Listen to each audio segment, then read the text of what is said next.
The crunch of metal against wood echoed through the night as Sarah's Jeep demolished Marcus's pristine fence. She stumbled out, laughing, insurance money already spent in her mind. But when the rumble of an engine shattered the morning silence, she peered through her blinds to see something that made her blood run cold, a massive tow truck backing into her driveway, and behind the wheel sat Marcus, wearing a smile that promised her world was about to crumble. Marcus Chen stood at his kitchen window, steam rising from his coffee mug as he watched the morning sun cast golden shadows across his meticulously maintained front yard. The white picket fence he'd spent 3 weekends building stood proud along. The property line, each post perfectly aligned, each slat painted with military precision. It was more than just a fence, it was a statement. After 22 years in the Army Corps of Engineers, attention to detail wasn't just a habit, it was who he was. "Beautiful morning, isn't it?" His wife Elena called from behind him, her voice carrying that familiar warmth that had anchored him through 3 deployments and countless relocations. "Perfect," he replied, though his eyes had shifted to the house next door. The lawn was a patchwork of weeds and brown spots, beer cans glinted from the flower beds, and a rusted truck sat on blocks in the driveway. Sarah Morrison had moved in 6 months ago, and since then, his peaceful retirement had become a daily exercise in patience. Elena joined him at the window, following his gaze. "She's not that bad, Marcus. Just different. Different is playing music at 9 p.m. Different is not mowing your lawn for 2 months, throwing parties until 3 a.m. and using my fence as a backstop for beer pong. That's not different. That's inconsiderate." As if summoned by their conversation, Sarah's front door slammed open. She stumbled onto her porch wearing yesterday's clothes, her blonde hair a tangled mess, squinting against the sunlight like a vampire facing dawn. At 32, she looked older, the kind of hard-living older that came from too many nights at Murphy's Bar and too few mornings facing consequences. Sarah caught sight of Marcus in his window and raised her middle finger with the casual indifference of someone who'd made peace with being everyone's least favorite neighbor. "Charming," Elena muttered. Marcus set down his coffee with deliberate calm. "I'm going to check the fence." It had become his morning ritual, a perimeter inspection that would have made his old drill sergeant proud. Every morning, without fail, he'd walk the property line, checking for damage, loose boards, or Sarah's latest boundary violations. Yesterday, he'd found 3 beer bottles wedged between the slats and a pizza box that had somehow ended up impaled on the fence's pointed top. The October air was crisp, carrying the scent of dying leaves and would smoke from someone's fireplace. Marcus breathed it in, feeling some of the tension leave his shoulders. This was supposed to be the good life, the retirement dream he and Elena had worked toward for decades. A quiet neighborhood, a house they owned outright, time to enjoy. The fruits of a lifetime of discipline and sacrifice. His phone buzzed. Text message from his daughter Amy. "Dad, saw the neighborhood Facebook group. Are you really having issues with a neighbor? Maybe it's time to consider the condo development near us." Marcus frowned. Elena must have vented. To Amy again. The last thing he needed was his daughter trying to manage his life from 3 states away. He pocketed the phone without responding. "Marcus." The voice belonged to Dorothy Pemberton, his neighbor from across the street. At 75. She had the energy of someone half her age and the curiosity of a professional investigator. She hurried across the street, her small dog Muffin trotting behind her. "I wanted to catch you before you went inside," Dorothy said, slightly out of breath. "About last night. What about last night?" Dorothy glanced towards Sarah's house, then lowered her voice. She had another party. Music, shouting, cars parked all over the street. "I called the police around midnight, but by the time they arrived, most people had left." Marcus felt his jaw tighten. "I didn't hear anything." "You and Elena went to bed early. I saw your lights go out around 9:30. Dorothy's expression softened with concern. "Marcus, I've lived on this street for 40 years. I've seen neighbors come and go, good ones and bad ones. But that girl, there's something different about her. Something angry." "Angry about what?" "I don't know, but angry people make dangerous neighbors. Be careful." Before Marcus could respond, the rumble of an engine drew their attention. Sarah's Jeep Cherokee came roaring down the street, music thumping so loud it rattled windows. She took the turn into her driveway too fast, tires squealing against asphalt. "It's not even 8 a.m., Dorothy muttered. Sarah killed the engine and sat in her vehicle for a long moment, head tilted back against the headrest. When she finally emerged, she moved with the deliberate care of someone fighting gravity and losing. Her clothes were different from what she'd worn earlier, a short black dress and heels that had seen better nights. She stumbled slightly as she headed for her front door, then stopped and turned toward Marcus and Dorothy.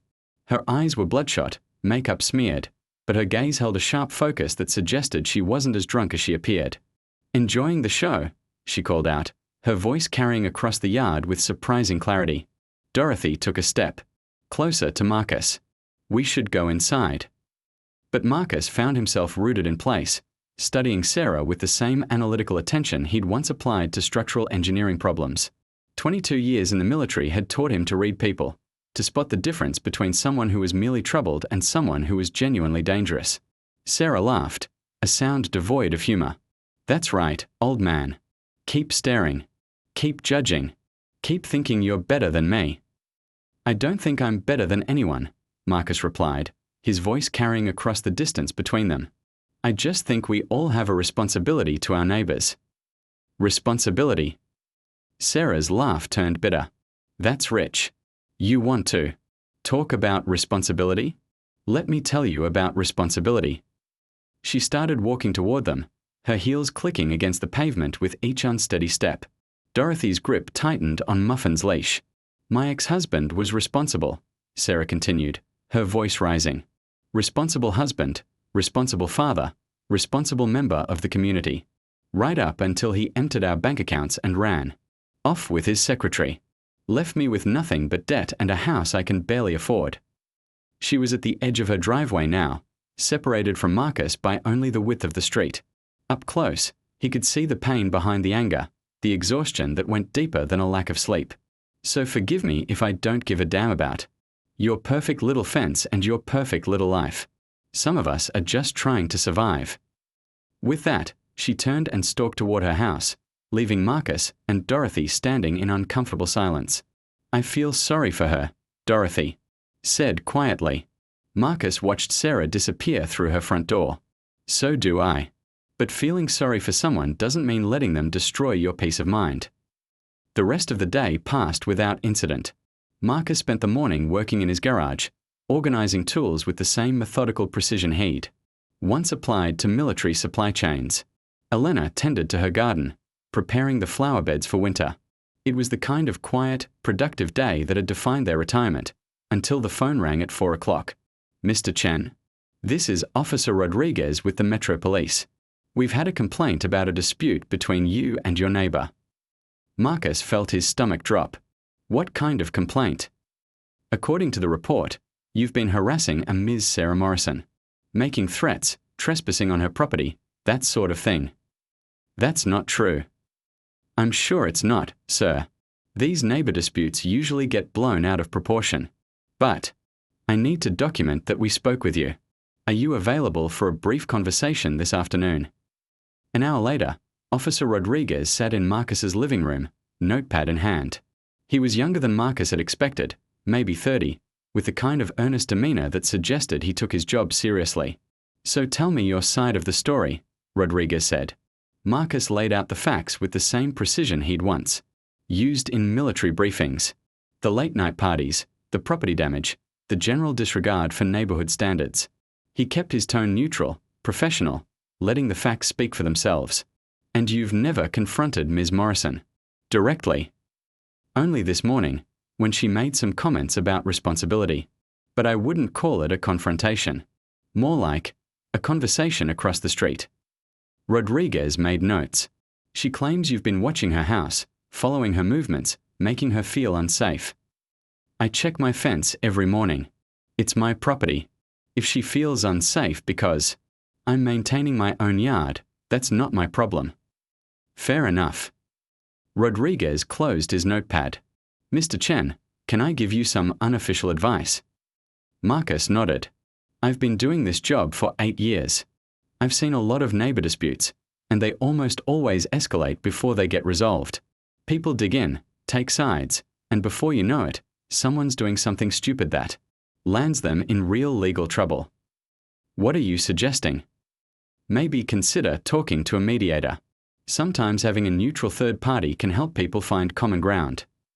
After Rodriguez left, the detention center's fluorescent lights cast harsh shadows across Sarah's face as she sat across from her court-appointed attorney, a tired-looking woman in her 50s who'd seen too many cases like this one.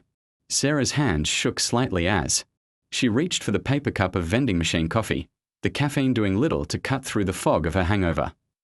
"Ms. Morrison, I need you to understand the gravity of your situation," Attorney Patricia Lawson said, her voice carrying the weary patience of someone who delivered this speech 100 times before.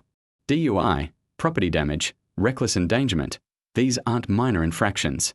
And given your prior conviction for public intoxication 6 months ago, the prosecutor is pushing for jail time. Sarah's laugh came out as more of a croak. "How much?" "Jail time. 90 days. Minimum. Possibly 6 months if the judge decides to make an example of you." The number hit Sarah like a physical blow. 6 months. She'd lose her job at the call center, assuming they hadn't already fired her for missing 2 days. She'd lose her house. Everything she'd managed to salvage from her divorce would be gone. What are my options? Lawson consulted her notes. The victim, Mr. Chen, hasn't filed a civil suit yet, but he will. His insurance company is already demanding full restitution for the fence, plus damages to his lawn. We are looking at approximately $3,000, not including court costs and fines. I don't have $3,000.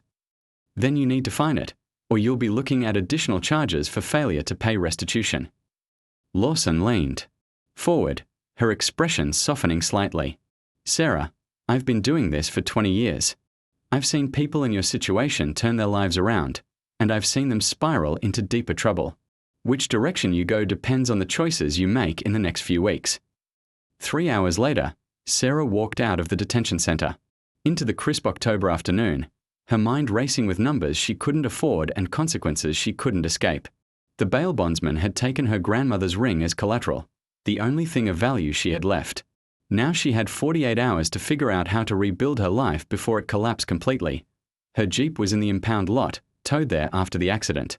The towing and storage fees would cost another $500 she didn't have. She called an Uber with the last $20 on her credit card and gave the driver her address, watching the familiar streets roll past while her mind churned. Through increasingly desperate possibilities, when the Uber dropped her off, Sarah stood on the sidewalk staring at her house as if seeing it for the first time. The lawn was worse than she'd remembered, a patchwork of dead grass and weeds that made the neighboring properties look pristine by comparison. Empty beer bottles glinted in the flower beds like broken glass. The mailbox hung at an angle, victim of a collision with a drunk party guest 3 weeks ago. But it was Marcus's property that drew her attention. Where his perfect white fence had stood yesterday, there was now only empty space marked by broken posts and scattered debris. The contrast was stark, his immaculate lawn interrupted by the violence of her mistake, a scar on the landscape that seemed to mock her with its permanence. "Sarah." She turned to find Dorothy Pemberton approaching from across the street, her small dog trotting alongside. The older woman's expression was cautious but not unkind. "I heard what happened," Dorothy said. "Are you all right?" "I'm fine." The lie came automatically, a reflex born of months of pretending her life wasn't falling apart. "I saw them tow your car this morning. Do you need help getting to work?" The simple offer of kindness nearly broke Sarah's composure. When was the last time someone had shown her genuine concern without expecting something in return? "I don't think I have a job anymore," Sarah admitted. Missing 2 days without calling intends to have that effect. Dorothy's face creased with sympathy. "I'm sorry. I know you've been going through a difficult time." Did everyone know? Small neighborhood. People talk. Dorothy hesitated, then stepped closer. "Sarah, can I give you some advice?" Sarah nodded, not trusting her voice. "Marcus Chen is a good man, but is also a proud man. He spent 22 years in the military, and he values order, respect, discipline, all the things that probably feel impossible right now. But he's also fair. If you approach him the right way, he might be willing to work with you on this." "What do you mean, the right way?" "Take responsibility. Apologize. Show him that you understand the impact of what you've done. Don't make excuses or blame your circumstances. Just be honest." Sarah looked across the street at Marcus's house. Through the front window, she could see him moving around inside, probably planning his next move in what she'd begun to think of as their private war. What if he's not interested in my apology? Dorothy followed her gaze. Then you'll have to find another way to make things right. But Sarah, and I say this with genuine concern for both of you, don't let this escalate. Marcus isn't the kind of man who backs down from a fight, and you're in no position to win one against him. That evening, Sarah sat at her kitchen table with a calculator, a stack of bills, and a growing sense of desperation. No matter how she arranged the numbers, they didn't add up to anything resembling a solution. Her savings account had $47. Her checking account was overdrawn. Her credit cards were maxed out. She'd already called her ex-husband's lawyer, hoping against hope that there might be some overlooked asset from their divorce settlement. The conversation had lasted exactly 90 seconds and ended with the lawyer's firm but not unsympathetic explanation that there was nothing left to claim. Her phone buzzed with a text from her sister Jennifer in California. Saw Mom's Facebook post about your arrest. Are you okay? Call me. Sarah stared at the message for a long moment before deleting it. The last thing she needed was her sister's well-meaning advice about rehab programs and fresh starts. Jennifer had married well, lived in Marin County, and sent Christmas cards featuring professional photos of her perfect family in matching sweaters. She meant well, but she inhabited a world where problems were solved with therapy and good intentions, not desperation and borrowed time. A knock at the front door interrupted her brooding. Sarah peered through the peephole and felt her stomach drop. Marcus Chen stood on her porch, his posture military straight, his expression unreadable. In his hands, he held a manila folder. Sarah opened the door but kept the chain latch engaged. What do you want? To talk. His voice was calm, professional. May I come in? I don't think that's a good idea. Ms. Morrison, we can have this conversation here on your front porch where all the neighbors can hear, or we can have it privately inside your house. Your choice. Sarah studied his face, looking for signs of anger or hostility. Instead, she saw something more unsettling, the patient confidence of someone who held all the cards and knew it. She unlatched the chain and stepped back. 5 minutes. Marcus entered her living room and took in the scene with the same analytical attention she'd noticed before. Empty wine bottles on the coffee table. Clothes draped over chairs. Pizza boxes stacked by the door. If he was judging her housekeeping, his expression didn't reveal it. Please, sit, Sarah said, gesturing toward the couch. Marcus remained standing. This won't take long. He opened the manila folder and extracted a sheet of paper. This is an estimate for replacing my fence, materials, labor, landscaping to repair the damage to my lawn. The total comes to $4,200.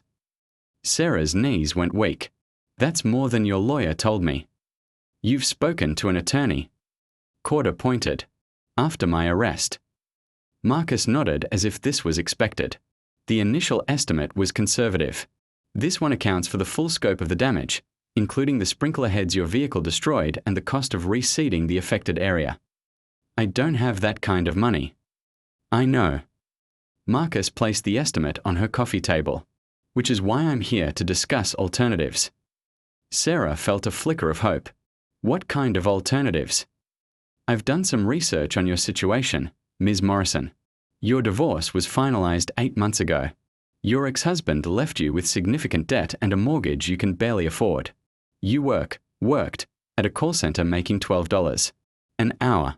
Your car is worth maybe $3,000 if it's not totaled, and you have no significant assets. The clinical recitation of her failures felt like being dissected alive. How do you know all that? Public records. Divorce filings, property assessments, employment records. Most of it's available if you know where to look. Marcus's tone remained neutral, factual. The point is, even if I pursue full legal action, I'm unlikely to recover the money I'm owed. You can't pay what you don't have. So what are you proposing? Marcus walked to her front window and looked out at his property. I spent 22 years in the Army Corps of Engineers. I've managed construction projects in some of the most challenging environments on Earth. I know good work when I see it, and I know people who can deliver it. He turned back to face her. You're going to rebuild my fence, Ms. Morrison. Not pay someone else to do it, You're going to do the work yourself, under my supervision, until it meets my standards. Sarah stared at him. I don't know anything about building fences. You'll learn. I'll teach you. We'll work evenings and weekends. Until the job is complete. That's insane. Is it? Consider. The alarm clock's shrill cry pierced through Sarah's dreamless sleep at 5:30 a.m., 3 hours earlier than she'd woken up in months. Her body protested as she rolled out of bed, muscles she'd forgotten she had announcing their existence with sharp complaints. The previous day's introduction to construction work had left her feeling like she'd been hit by the same truck that was currently parked on blocks in her driveway. She stumbled to the bathroom and caught sight of herself in the mirror. Her reflection was startling, hair matted from sleep, dark circles under her eyes, but something different in her expression. For the first time in months, she looked like someone with somewhere to be. By 6:45 a.m., Sarah stood on Marcus's front porch with a thermos of coffee and a determination that surprised her with its intensity. She'd spent the previous evening watching YouTube videos about fence construction, taking notes like a student cramming for finals. Most of it had gone over her head, but she'd absorbed enough to understand that what they were undertaking was serious work that required precision and patience, too. Qualities she'd never been particularly good at. Marcus opened the door wearing work clothes and an expression that suggested he'd been awake for hours. You're early. I figured early was better than late. Good assumption. He accepted the coffee. She offered, their morning ritual already established after just one day. How are you feeling? Like I got run over by a steamroller.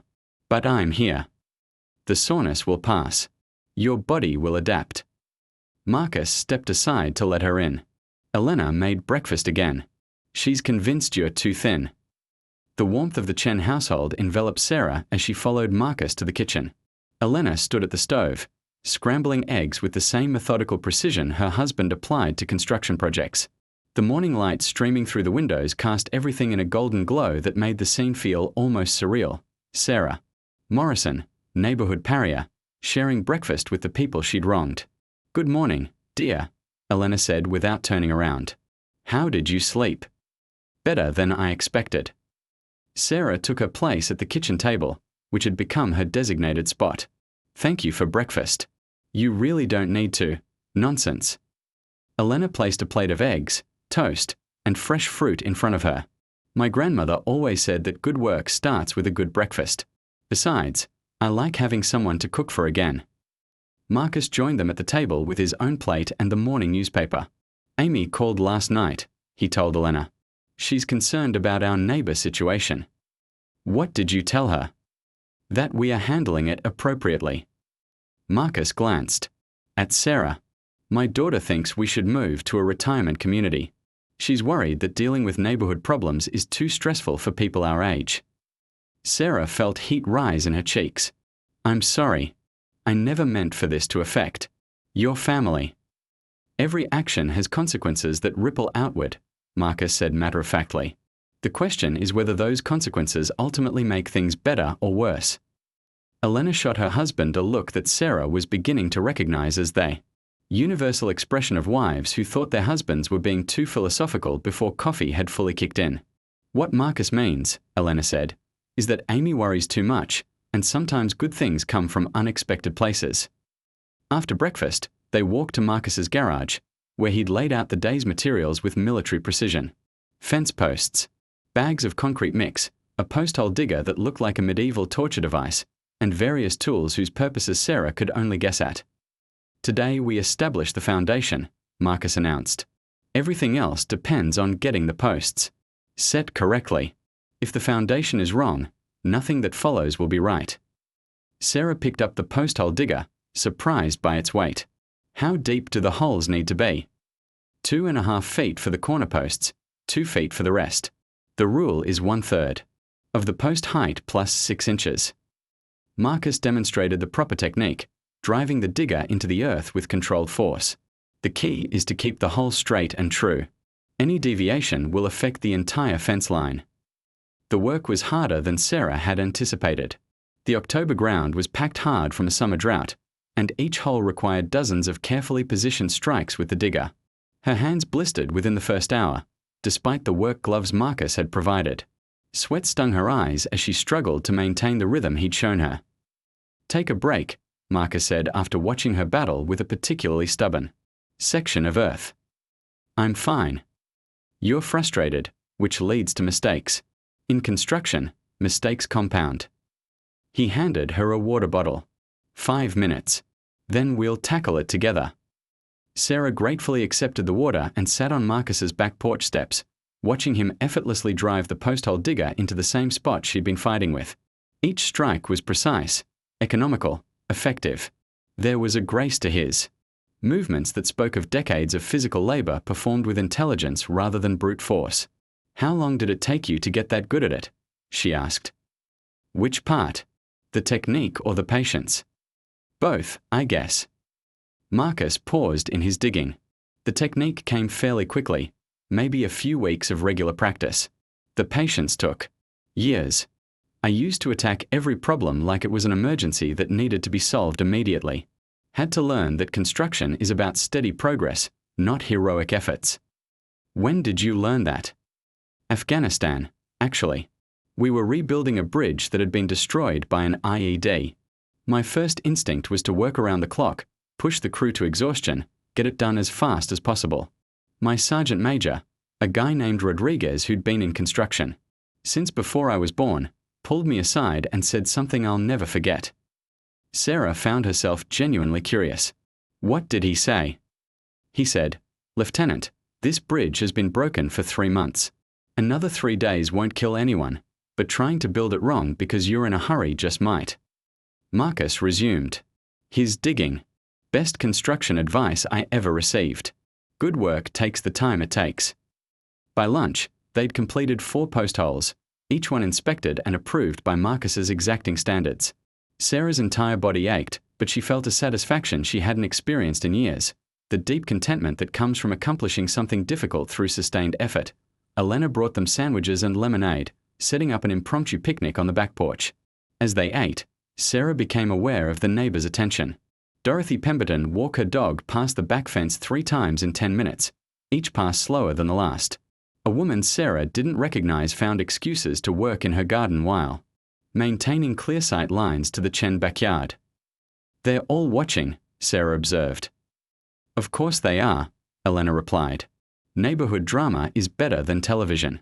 Everyone wants to see how this story ends. What do you think they're expecting? Marcus swallowed a bite of his sandwich before answering. Failure, probably. Most people assume that someone who makes the kind of mistakes you've made isn't capable of following through on a commitment like this. The blunt assessment stung, but Sarah recognized the truth in it. Are you expecting me to fail? I'm expecting you to discover what you're capable of when you apply yourself consistently to something that matters. And if I do fail, then you fail having learned something about construction, which is more than you knew yesterday. Marcus stood up, brushing crumbs from his work clothes. But I don't think you're going to fail. Why not? Because you're here, and you're working, and you haven't made any excuses yet. That's more than I expected from someone in your situation. The afternoon was devoted to mixing and pouring concrete, a process that required precise measurements and careful timing.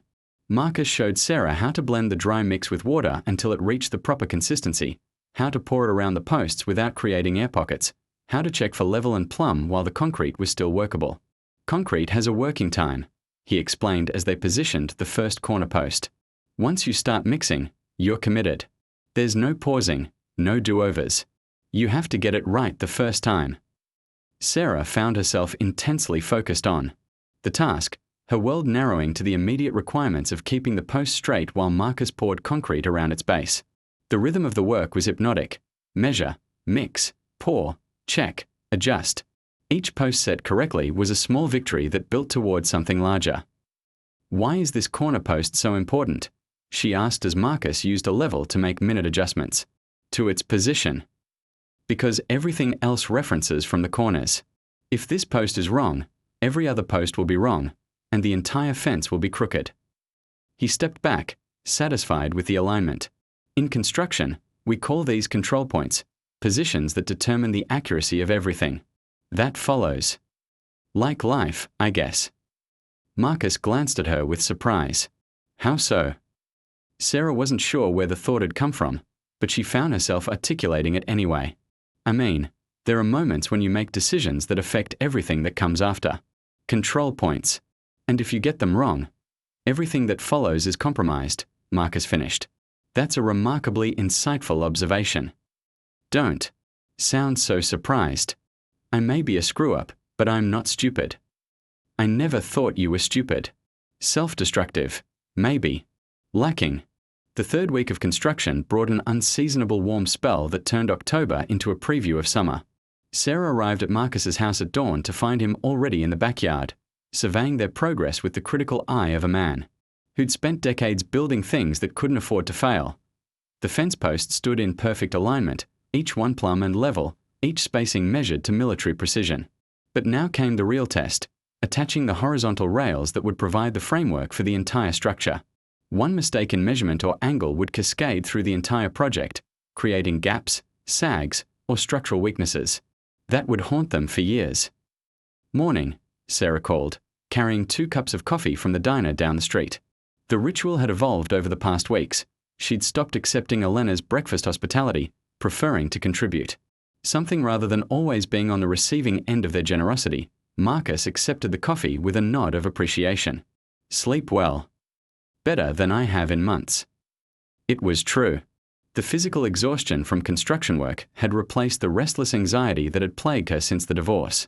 Her body was adapting to the demands of manual labor, muscles hardening, hands developing calluses that protected rather than hindered her work. Today we install the rails, Marcus announced, gesturing toward the stacks of lumber they'd spent yesterday cutting to length. This is where precision becomes critical. Every rail must be level, every joint must be tight, every measurement must be exact. Sarah examined the cedar boards, each one marked with cryptic notations in Marcus's neat handwriting. What happens if we are off by a 1/4 inch? Depends where we are off. A 1/4 inch error in the wrong place becomes a 1/2 inch gap at the end of the fence line. Small mistakes multiply. Sounds like you're speaking from experience. Marcus smiled grimly. Afghanistan, 2009. We were building a checkpoint guardhouse, and my corporal rushed the foundation measurements. Saved us maybe 20 minutes. By the time we finished the walls, nothing was square, the roof leaked, and the whole structure had to be torn down and rebuilt.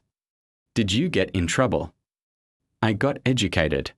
My commanding officer made me personally rebuild every square inch of that guardhouse, working alone, while the rest of my unit moved on to other projects. Took me 3 weeks, and I never made that mistake again. Sarah helped Marcus carry the first rail to the starting corner post, where he'd already marked the precise attachment points. The cedar board was heavier than it looked, and maneuvering it into position required coordination and constant communication. Hold steady, Marcus instructed as he checked the level for the 3rd time. Construction is 90% patience and 10% skill. Most people try to reverse those percentages. Is that another military lesson? That's a life lesson. The military just gave me plenty of opportunities to learn it. As Marcus drove the first screw into the post, securing the rail at exactly the right height and angle, Sarah found herself thinking about Amy's phone call from the previous week. Don't quit. He needs this project to succeed as much as you do. She was beginning to understand what Amy meant. Marcus approached each aspect of the fence construction with an intensity that went beyond mere craftsmanship. This wasn't just about replacing damaged property. It was about proving that order could triumph over chaos, that discipline and persistence could overcome the destructive forces that had brought them together. Sarah, I need you to hold this end while I mark the next attachment point, Marcus called from the far end of the rail. She positioned herself at the post, keeping the board level while Marcus made precise measurements. The work required constant attention. A moment's inattention could result in a crooked rail that would affect every subsequent board. How did you learn to be so patient? She asked as Marcus double-checked his measurements. Necessity. In the military, impatience gets people killed. In construction, it gets projects condemned. He made a mark with his pencil, then checked it again. But patience isn't just about slowing down, it's about maintaining focus over extended periods. I've never been good at that. Most people aren't. It's a skill that has to be developed deliberately. They worked in companionable silence for the next hour, establishing a rhythm that had become familiar over the past weeks. Sarah held boards while Marcus measured and marked. Marcus positioned hardware while Sarah operated the drill. Each task was simple in isolation, but the combination required coordination and trust that would have been impossible when they'd started to tea mid-morning. Dorothy Pemberton appeared at the back fence with her dog Muffin, ostensibly exercising the small animal but clearly checking on their progress. "Morning, Dorothy," Marcus called without looking up from his work. "You two are making excellent progress," Dorothy observed. "The whole neighborhood's been talking about it." "Good things, I hope," Sarah replied, though she suspected she knew the answer. "Mixed things," Dorothy admitted with diplomatic honesty. "Some people are impressed by your dedication. Others are wondering how long it will last." Sarah felt a familiar knot of anxiety in her stomach. The weight of the neighborhood's expectations had become a constant presence, like a low-grade fever that never quite went away. "What do you think?" Sarah asked. Dorothy studied the fence line with the appraising eye of someone who'd watched construction projects for 75 years. "I think you're both learning something important about each other. Whether that's good or bad remains to be seen." After Dorothy continued her walk, Marcus and Sarah returned to their work, but the old woman's words lingered in the air between them. "Do you think she's right?" Sarah asked as they positioned the next rail. "That we are learning something about each other." Marcus considered the question while checking his level. "I'm learning that you're more capable than your circumstances." Suggested. "The question is what you're learning about yourself." "That I can do things I never thought I could do. That maybe I'm not as helpless as I believed." And Sarah was quiet for a moment, struggling to articulate something she was just beginning to understand. "That I've been angry at the wrong things. I spent so much energy being furious at my ex-husband, at the divorce, at how unfair everything was. But anger is just destructive. It doesn't build anything." "What would you rather build?" "I don't know yet, but something better than what I had before." They broke for lunch at noon, sitting on Marcus's back porch with sandwiches Elena had prepared. The October heat was oppressive, and both of them were soaked with sweat despite the early hour. "Can I ask you something personal?" Sarah said as they sought shade under the porch overhang. Marcus nodded. "What was the hardest thing you ever built? In terms of engineering complexity or emotional difficulty?" "Either." "Both." Marcus was quiet for a long moment, staring at the partially completed fence. There was a school in Kandahar province. The Taliban had destroyed the original building with a truck bomb, killed 3 teachers and 12 students. We were tasked with rebuilding it. Sarah waited, sensing that this was a story Marcus didn't tell often. The engineering wasn't particularly complex, just a simple concrete block structure with a metal roof. But every day we worked on it, we knew we were painting a target. The local population was terrified to be associated with the project, but they desperately wanted their children to have a place to learn. "Did you finish it?" "We finished it. Took 4 months, working in small crews to avoid drawing attention. We painted murals on the walls, installed playground equipment, even planted a small garden." Marcus's expression grew distant. 3 weeks. After we handed it over to the community, insurgents destroyed it again, burned it to the ground in the middle of the night. Sarah felt her throat tighten. "I'm sorry." "The hardest part wasn't that they destroyed our work. The hardest part was that the local imam came to our base the next morning and asked if we could rebuild it again. Said the children deserved better than to grow up without education, regardless of the risks." "Did you?" "We did. 3 times, actually. Each time a little stronger, a little more defensible. The 4th version stood for almost 2 years before I rotated home." Sarah studied Marcus's weathered hands, trying to imagine them building schools under the constant threat of violence. "How do you keep going when people destroy what you've built?" "Because the alternative is letting destruction win. Because someone has to believe that building is more important than breaking, even when breaking is easier." That afternoon brought a new challenge: installing the gate hardware that would allow the fence to function as intended. The gate posts had to support not only their own weight but also the dynamic loads created by opening and closing the gate thousands of times over its lifetime. "Gates are the weak point in any fence system," Marcus explained as they positioned the heavy-duty hinges. "Most people underestimate the engineering requirements and end up with gates that sag, stick, or fail completely within a few years. Sarah held the gate in position while Marcus marked the hinge locations with mechanical precision. What makes the difference? Proper hardware, precise installation, and understanding that a gate is a moving part with different requirements than a static fence panel. Sounds like a metaphor for something. Marcus glanced at her with surprise. For what? I don't know. People, maybe. Most of us are like fence panels. We just NA. The fourth week of construction began with an ominous rumble in the distance. Not thunder, but the deep diesel growl of heavy machinery that made Sarah pause in her morning fence inspection. She'd developed the habit of walking the property. Line each day before Marcus arrived, checking their progress with the same critical eye he'd taught her to apply to every aspect of the work. The fence was nearly complete now. 45 of the 47 pickets were installed, each one perfectly aligned and spaced with military precision. 2 more days of work would see the project finished, the final coat of stain applied, and her debt to Marcus Chen officially satisfied. She should have felt relief, but instead she found herself dreading the completion, afraid of what would come after.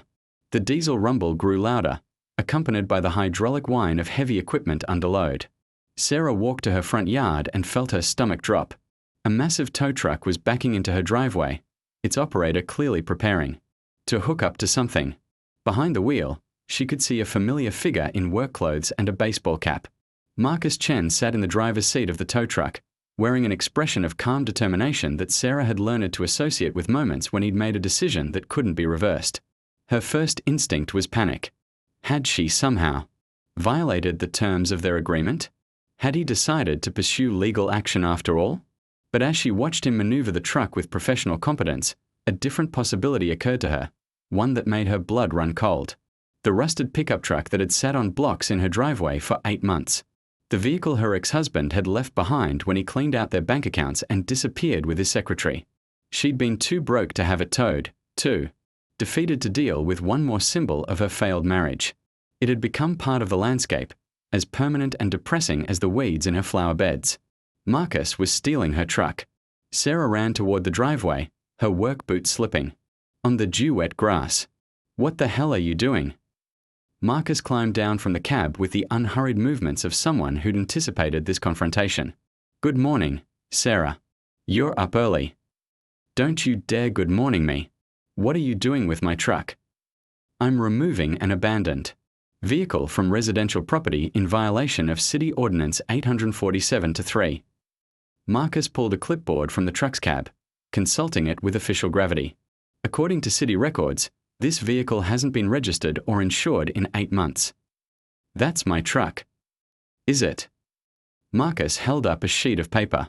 According to the DMV, it's registered to one David Morrison at this address. But David Morrison doesn't live here anymore, does he? Sarah felt the world tilt beneath her feet. You can't just take it. I'm not taking it. I'm impounding it in accordance with city regulations. Marcus gestured toward the truck's windshield, where a bright orange sticker now proclaimed it a public nuisance. As a licensed towing contractor, I'm authorized to remove vehicles that pose a health, safety, or aesthetic hazard to residential neighborhoods. Licensed towing contractor. Sarah's voice came out as a croak. Marcus smiled, not the warm expression she'd grown accustomed to during their fence-building partnership, but something colder and more calculating. 22 years in the Army Corps of Engineers teaches you a lot of skills, Sarah. Heavy equipment, operation, vehicle recovery, small business management. I've had my towing license for 15 years. Inactive, mostly, but still valid. Sarah watched in horror as Marcus began extending the truck's boom, preparing to lift her ex-husband's abandoned pickup onto the flatbed. The hydraulics whined with mechanical efficiency, drowning out her protests. This is illegal. You can't just decide someone's car is abandoned. I didn't decide anything. Marcus continued his work with methodical precision. Mrs. Henderson, down the street, filed a complaint with the city 3 weeks ago. Code enforcement investigated and determined that the vehicle met the criteria for removal. I submitted the lowest bid for the towing contract. Mrs. Henderson. Sarah's mind raced through the neighborhood faces, settling on a bitter-faced woman in her 60s who'd never acknowledged Sarah's existence. Why would she, Apparently, she's been concerned about property values. Abandoned vehicles, unkempt lawns, that sort of thing. Marcus positioned the tow hooks with professional competence. The city was happy to have someone volunteer to clean up the neighborhood. How much is this going to cost me? Towing fee is $200. Storage is $50 per day. After 30 days, the vehicle can be sold at auction to recover fees. Marcus's tone remained conversational, as if he were discussing the weather rather than destroying what remained of Sarah's financial stability. I don't have $200. Then I guess you'll need to find a way to earn it. The casual cruelty of the statement hit Sarah like a physical blow. This was the man who'd spent 4 weeks teaching her construction skills, sharing meals with her, treating her with more respect than she'd received from anyone in months. Now he was systematically dismantling what little stability she'd managed to build. Why are you doing this? Marcus paused in his work, studying her with the same analytical attention he'd applied to fence construction. Because you're not done learning yet. Learning what? That actions have consequences. That problems don't disappear just because you ignore them.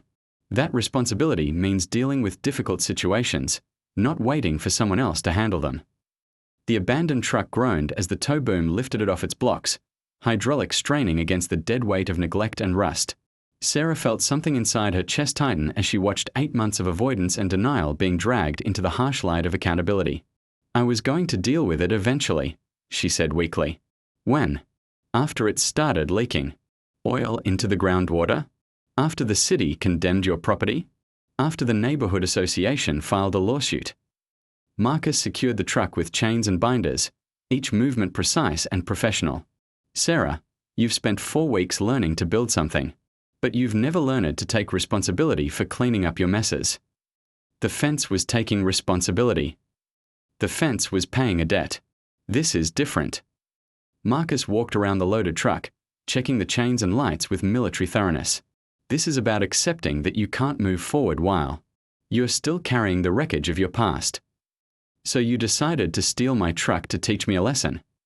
I decided to remove a public nuisance from a residential neighborhood and build a responsible party for the service. Marcus climbed back into the cab.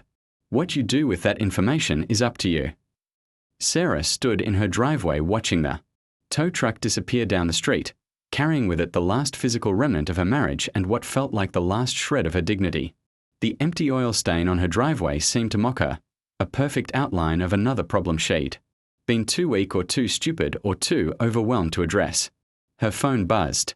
Text message from an unknown number. Midtown Towing and Recovery. Your vehicle is secured at our facility. Storage fees begin accumulating at 8 a.m. tomorrow. Payment required for release. Sarah stared at the message until the words blurred together. $200 for towing, $50 per day for storage, accumulating like interest on a debt she couldn't afford to a man who'd become her teacher, her tormentor, and apparently her creditor all at the same time. She walked back to her house in a daze, trying to process what had just happened. 4 weeks of progress, 4 weeks of learning to build something meaningful, 4 weeks of believing that maybe she could be more than the sum of her mistakes, all of it undermined by a reminder that she was still the same person who let problems fester until they became emergencies. At 7 a.m., Marcus appeared at her back gate wearing his usual work clothes and carrying his usual tool bag, as if he hadn't just destroyed her morning with precision-guided economic warfare. Ready to finish the fence? He asked. Sarah stared at him through the kitchen window, coffee mug shaking in her hands.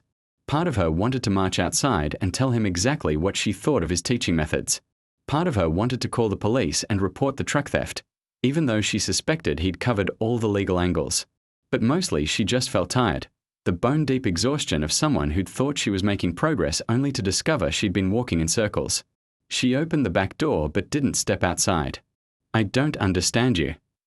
What don't you understand? 4 weeks ago, you offered me a chance to make things right. I've been working my ass off, learning everything you've taught me, showing up every day, not drinking, not making excuses. And now you pull this. Marcus set down his tool bag and studied her with the same patient attention he'd shown when teaching her to measure lumber. Sarah, what was the first thing I taught you about construction? That everything depends on the foundation. And what makes a good foundation? Sarah felt tears prick at her eyes, hating that he was turning this into another lesson. Level, plumb, square, strong enough to support everything that comes after. Right. Now tell me, what kind of foundation are you building your new life on? I don't know what you mean. You've spent 4 weeks learning to build a fence, but you haven't spent one day addressing the problems that brought us together in the first place. You're